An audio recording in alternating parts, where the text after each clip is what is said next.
You can tell a great deal about a place or people by what they deem important enough to remember and celebrate.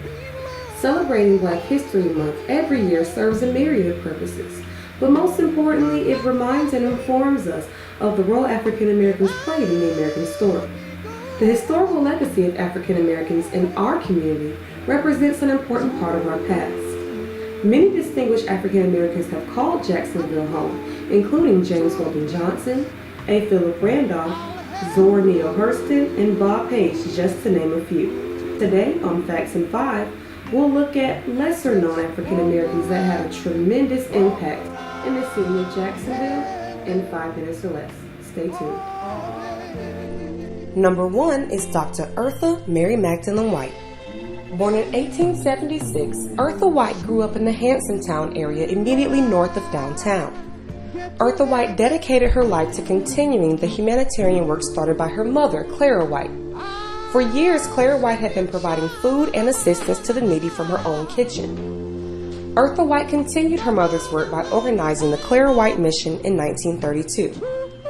She also assisted in the establishment of the first retirement home for Jacksonville's African American seniors.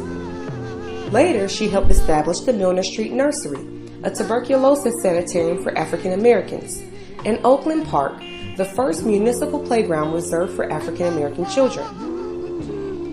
During her long and illustrious career, she has received numerous awards and honors, including an honorary Doctor of Law degree from Edward Waters College, an honorary Doctor of Humanities from Florida Memorial Institute, the Booker T. Washington Symbol of Service Award from the National Business League, the Better Life Award from the American Nursing Home Association, and the prestigious Lane Bryant Volunteer Award presented to her in 1970 by President Nixon.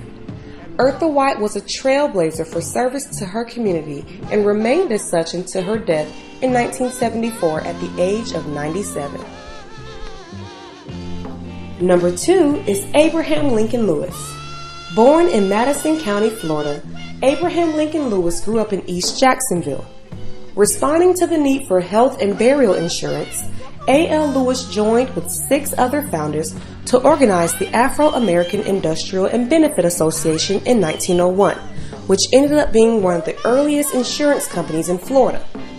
He later became the president of the company and remained as such until his death in 1947. Under his leadership, the Afro-American Life Insurance Company grew to be one of the largest black-owned companies in the Southeast, and by 1937 was the state's only million-dollar African-American business. The company opened numerous agencies across the state and expanded into Alabama, Georgia, North Carolina, and Texas. Under his direction, the Pension Bureau of the African American Life Insurance Company established 3 large cemeteries off Moncrief Road, as well as American Beach on Amelia Island. A.L. Lewis also worked with Booker T. Washington to help form the Negro Business League. Lastly, we have Rutledge H. Pearson.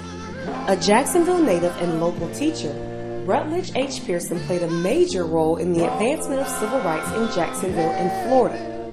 As advisor to the Youth Council of the Jacksonville chapter of the NAACP, Rutledge Pearson organized and directed the first sit-in movement in the city to end racial segregation of local restaurants and lunch counters.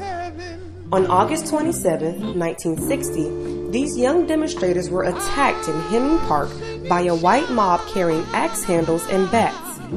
The violence of Axe Handle Saturday was instrumental in creating community support for improving race relations. After serving as president of both the local and state chapters of the NAACP, Rutledge Pearson became an agent for the Laundry, Dry Cleaning, and Dye House Workers Union in 1966.